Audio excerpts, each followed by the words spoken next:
The Livonian Chronicle of Henry is a Latin historical narrative of events in Livonia, what is now parts of modern-day Estonia and Latvia. It covers the Christianization of the pagan Livonians, Latvians, Estonians and other Baltic tribes, roughly from 1184 to 1227. It is by far one of the most precious books to me, and its importance mainly to Estonians and Latvians, but also to others, cannot be overstated. If I could, I would literally make reading it mandatory for locals. It is the oldest known proper written source we have about Estonian and Latvian history. If the manuscript of the Chronicle had been lost before any copies were made, we would have only a few land division records and some mentions in chronicles of other countries. It's believed to have been written by Henry of Latvia, a priest of the Rubene Church of the Ümera Latvians, who appears several times in the Chronicle itself. This theory is still widely held today, though no Chronicle manuscript explicitly names him as the author, since Christian medieval authors often stayed anonymous for the sake of humility. Many researchers don't support the identification. Henry was most likely from northern Germany, though some have speculated that he might have been of Latvian, Liv, or Estonian origin. Henry arrived in Livonia around the year 1205, was ordained a priest in 1208. Since canon law required him to be at least 20 years old at the time, his birth is usually placed in 1188 or earlier. He is thought to also have served as a priest in Pärnu-Mihkli parish, but only after 1220. Fluent in German, Latin, Latvian, Livonian and Estonian, Henrik served from 1225 to 1227 as an interpreter to the papal delegate William of Modena. The Chronicle may have begun as his report. Henry, though aligned with the church and bishops, admits the steadfastness of Estonians and others in defending their land. His descriptions come across as largely credible. It's said that everything that's written down they saw with their own eyes, or were told to them by who did. This old Latin text, now known as the Livonian Chronicle, was first published in print by Hanover's Royal Bibliothecary Johann Daniel Gruber in 1740 under the title History of the Ecclesiastical and Secular Livonia, aka the Chronicle of Old Livonia. The edition was based on the manuscript called Codex Oxestierna, likely from the late 16th century, and titled Chronicon Livonicum Vetus, Chronicle of Old Livonia. That's where the name Livonian Chronicle originates from. In 1862, the oldest manuscript of the Chronicle was discovered in the library of the Samoyski family in Warsaw. Dating to the 14th century, this untitled manuscript, called Codex Samosicanus, now became the foundation for all future editions. I find the text is beautifully written and flows incredibly well. I often get completely hooked on the plot. It feels like it was written almost as a continuation of the Bible or the Christian story. The book opens with poetic language leading into the narrative. At one point it says, "So pagan gods, temples of lies, would become a stranger to the land, so to give the holiest gift of baptism for the Livonians to the land."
The Chronicle consists of several books.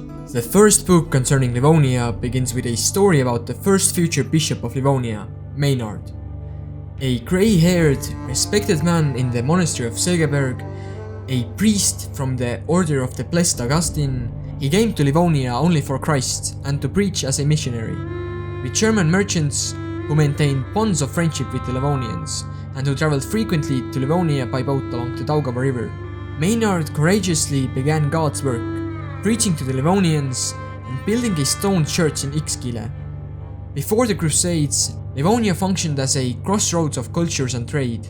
It was a pagan region where merchants of the Hanseatic League met those of Novgorod. The indigenous peoples interacted and traded with mainly Saxons, Danes, Swedes, Wends, and merchants from Lübeck, Novgorod, and Pskov. Arnold of Lübeck, in his Chronica Slavorum, wrote that the land was abundant in many riches and was fertile in fields, plentiful in pastures, irrigated by rivers, and also sufficiently rich in fish and forested with trees. That winter, Lithuanians pillaged Livonia, looking to carry off slaves. Maynard hid in the forest with the people of Ixkile. After the Lithuanians left, Maynard criticized the Livonians' madness. They had no strongholds or fortresses, and promised they would be built to defend from future attacks from Lithuanians and other neighboring tribes if the people accepted becoming God's children. The Livonians made a decision, swore an oath, and confirmed that they would accept baptism. The next summer, Maynard brought stonecutters from Gotland. Meanwhile, the Livonians reconfirmed their promise to sincerely accept the faith. Before the fortress was even finished, some were baptized, and the rest promised to be baptized once the fortress was ready. But once the Ixkile fortress was built, the first stone fortress in the Baltic, those who had been baptized backed down from the faith, and those who had not yet been baptized refused to convert. Even their neighbors, the Holmians, made the same promise and broke it after gaining a second stone fortress in modern-day Salaspils. Seeing the Livonian stubbornness, Maynard gathered the clergy on his ships and intended to leave. The Livonians, fearing a Christian force would come, begged with tears and pleaded in every way to invite the bishop back. Once again, they swore they would accept the faith. Maynard, being innocent and trusting, believed them. He sent back the merchants and received confirmation that a Christian force would indeed come. He also sent his fellow co-worker in the gospel, Brother Theoderic, who would later become the bishop of the Estonians, to the Pope, who, hearing how many had been baptized, argued they should be now forced to keep the faith that they had freely accepted. Already then, the same bishop, with the Swedish Duke, Germans and Gotlanders went to raid against Curonians, but were forced to go to Estonia to Virumaa because of the wind instead. They pillaged the land for 3 days.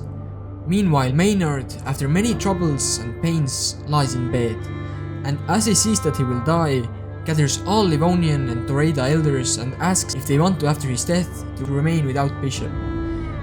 They confirm that they want a bishop. Eventually Maynard passes away, never seeing the results of what he had started. Maynard was originally buried at Üksküla church. At the end of the 14th century, his remains were moved to the Riga Cathedral.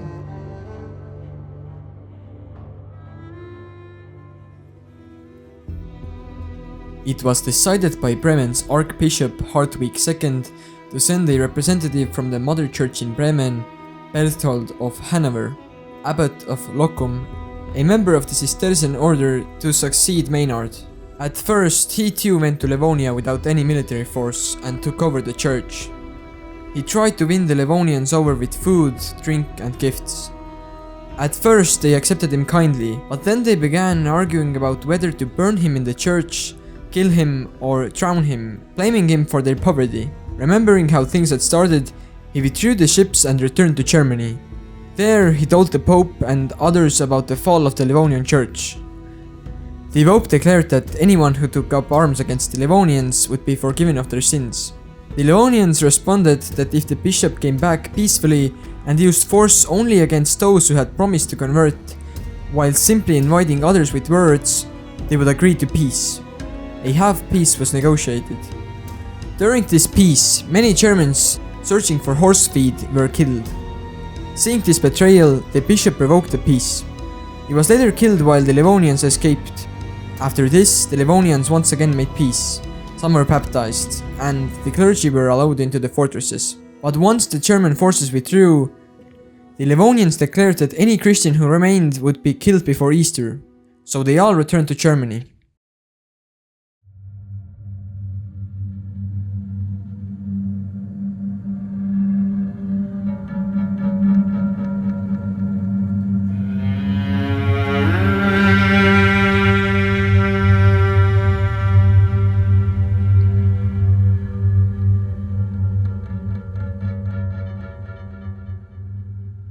In 1198, Albert von Buxhoevden, Canon of Bremen, was appointed bishop. Albert, unlike his predecessors, came not merely as a clergyman, but as a prince with a plan of conquest and a future for his family. Nephew of Hartwig II, he headed to Livonia with 23 ships carrying many crusaders. Albert's forces reached Ixkele, where a 3-day truce allowed the Livonians to secretly gather a force. When the truce ended, the Germans inflicted heavy damage, compelling the Livonians to sue for peace and reveal the site of Riga, where Albert would go on to found and build the city. In his 3rd year, Albert moved the convent established by Meinhard, the first bishop of the Livonians, from Ixkele parish to Riga, declaring his episcopal cathedral and all of Livonia dedicated to Our Lady, the Holy Mother of God, Mary. By his 5th year, Albert returned from Germany with additional knights. They arrived in Danish Listerby, encountering pagan Estonians from Saaremaa with 16 ships, who had long burned churches, killed people, and looted in Danish and Swedish lands. The Estonians lied, claiming peaceful terms with Riga, but the Germans, seeking revenge, requested the bishop's permission and killed 80 men. Around this time, Albert founded the Livonian Brothers of the Sword. Fearing that the Livonians might rebel and seeking to strengthen Christian influence, Brother Theoderic organized the Company of Christian Warrior Brothers. Pope Innocent III placed them under the rule of Templars, giving them the sign of the sword and the cross, and committing them to the bishop's authority. Theoderic traveled to Germany with Kaupo, elder and chieftain of the Toreda Livonians, who was warmly received by the Pope. Pleased by the Christianization of Livonia, the Pope rewarded Kaupo with 100 gold coins and sent him home with a Bible written by the hand of Pope Gregory, addressed to Bishop Albert. Meanwhile, German tax collectors faced resistance when claiming grain from the Livonians, who ambushed them in the forest, killing 17 and sacrificing them to their gods. Peace was restored, but the Livonians were allowed to reclaim their fields and villages, but remaining banned from the fortresses. Seeking broader peace, Albert sent Theoderic to the court of the king of Polotsk. There he learned that the Livonian elders had already urged the king to expel the Germans and denounce both the bishop and his religion. Persuaded, the king prepared for war, but when the Germans discovered the plan, both sides agreed to peace. The Livonians and Latgalians were invited to negotiations with the king. The Latgalians refused, while the Livonians resumed attacks, even tearing one group apart with ropes. The Olmians captured their priest Johannes, beheaded him, and cut his body into pieces. Johannes had been taken hostage as a boy from Virumaa, freed by Meinhard, educated in Segeberg, and returned to Holm to convert many. After this, the Holmians were defeated, made peace, and the Germans returned to Germany. The Livonians informed the Polotsk king again. He gathered an army and laid siege on the Holm fortress in Ükskala for 11 days. But fearing approaching German ships and achieving nothing, he eventually retreated. At the same time, the Danes launched an attack on Saaremaa. Eventually, after all these wars and many more, the Livonians were fully converted and baptized. After even the Russian king's departure, the fear of God remained with Livonians.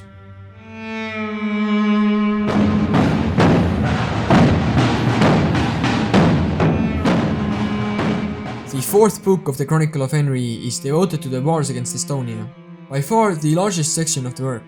What immediately stands out is that these wars were almost completely unjustified, unlike the ones against Livonians. And secondly, that the Germans themselves were not the chief initiators of the conflict, nor were they always directly involved. Instead, it was the now Christian Latvians, allied with the Crusaders, who became the Estonians' most relentless enemy. With the excuse that the Estonians and Livonians had long oppressed them, and the Latvians claimed that the Estonians had once taken their goods and refused to return them. This became their pretext for war. From that point onward, the Chronicle becomes page after page of raids in detail. The scale and frequency of these attacks is staggering. It is hard to grasp how the Estonian people even survived such devastation. They burned villages, tortured and burned people alive, killed men, and took women and children as captive. If one group left, another always came to finish the destruction. I genuinely couldn't count how many times this happened in the book. There's chapters of just Latvians raiding Estonian lands part 1, Latvians raiding Estonian lands part 2, Latvians raiding Estonian lands, etc, etc. Latvians raiding Estonian lands again, just countless times. At one point the message is made explicit. Either the Estonians must accept baptism, or they will be wiped from the earth. Compared to the other peoples in the Chronicle, the Livonians and Latvians are portrayed as especially ruthless and bloodthirsty.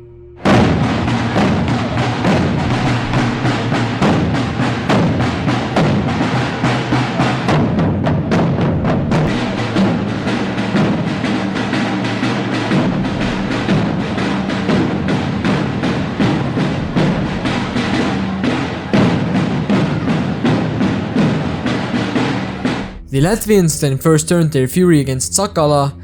Entering the province, they found men, women, and children still in their homes, and fell upon them without mercy. From morning until night they slaughtered all they found, women, children, and 300 of Sakala's best men and elders, along with countless others. They killed until the killers' hands and arms grew weary from the sheer weight of the slaughter. When the villages lay drenched in blood, they plundered everything of value, seizing many girls to carry away as captives. The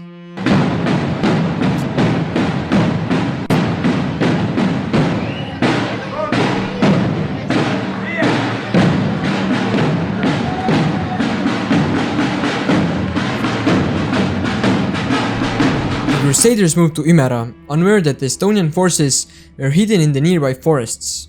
Suddenly, the entire Estonian force appeared and attacked. The Estonians pursued the Germans and Livonians with great skill, scattering them and escaping the Latvians. They captured around 100 men. One was killed outright, while others were cruelly tortured to death and brought back to Imera. 14 were cooked alive, while others had their throats cut. Their clothes were removed and crosses were carved on their backs with swords before they were executed. After the battle, the Estonians returned, sending messages to all Estonian provinces, mocking the Christians. They swore oaths of unity, vowing to be one heart and one soul against the name of Christians. The elders of Riga sent word throughout Livonia and Latvia, calling for revenge against the Estonians.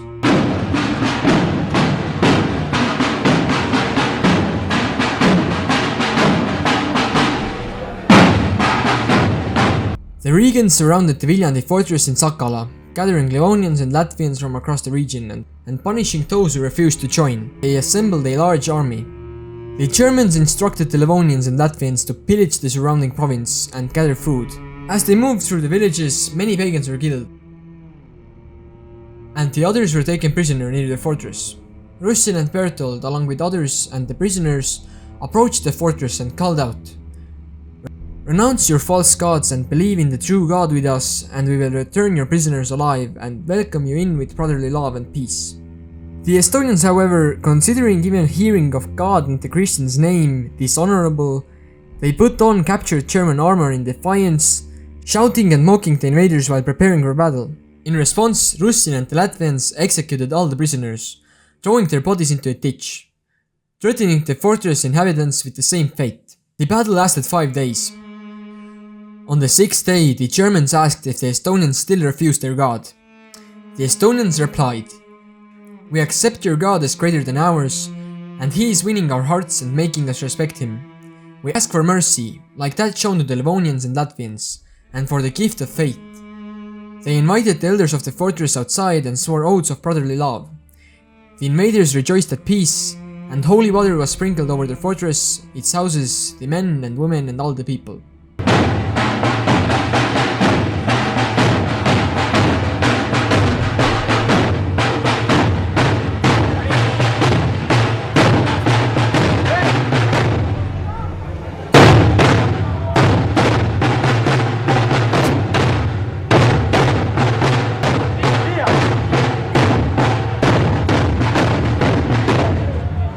Meanwhile, the Osilians, Revalians, and Ridalians gathered a large and powerful army from all the coastal provinces.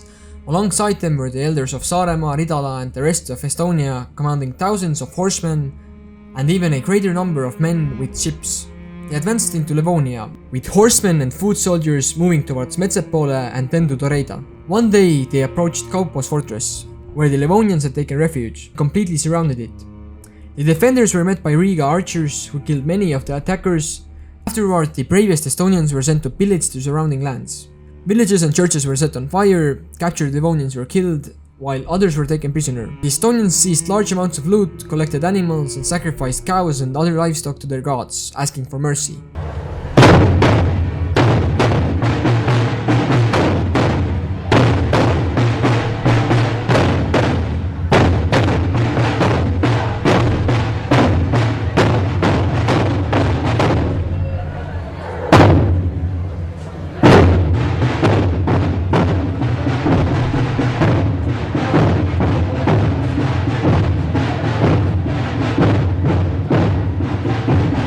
The Riegans, together with Livonians and Latvians, advanced into Sakala, leaving Viljandi fortress behind and ravaging the surrounding lands. They finally arrived at Lembitu's fortress, called Leole. The Estonians inside the fortress bravely resisted. The fortress was set on fire. Seeing the flames threaten the walls, those inside promised ransom if they were allowed to leave. The Germans insisted that the only condition was baptism and reconciliation with the true God, joining the Christians as brothers. Fearful and disgusted, the Estonians hesitated to surrender. The Livonians and Latvians added more fire and threatened total destruction and slaughter. The walls were finally destroyed. The Estonians begged for mercy, emerged from the fortress, and allowed themselves to be baptized. Priests were present, and even the most faithful, including Lembitu, were baptized along with women, children, and men.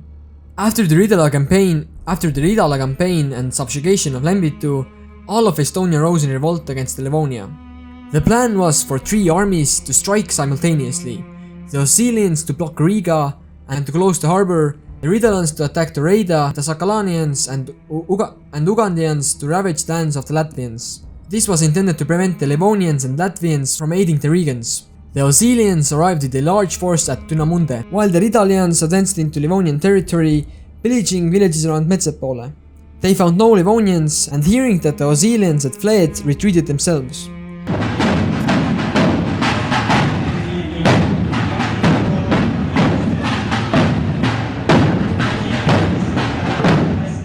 The Estonians sent many gifts to the Russians, asking them to come with an army to destroy the Church of Livonia.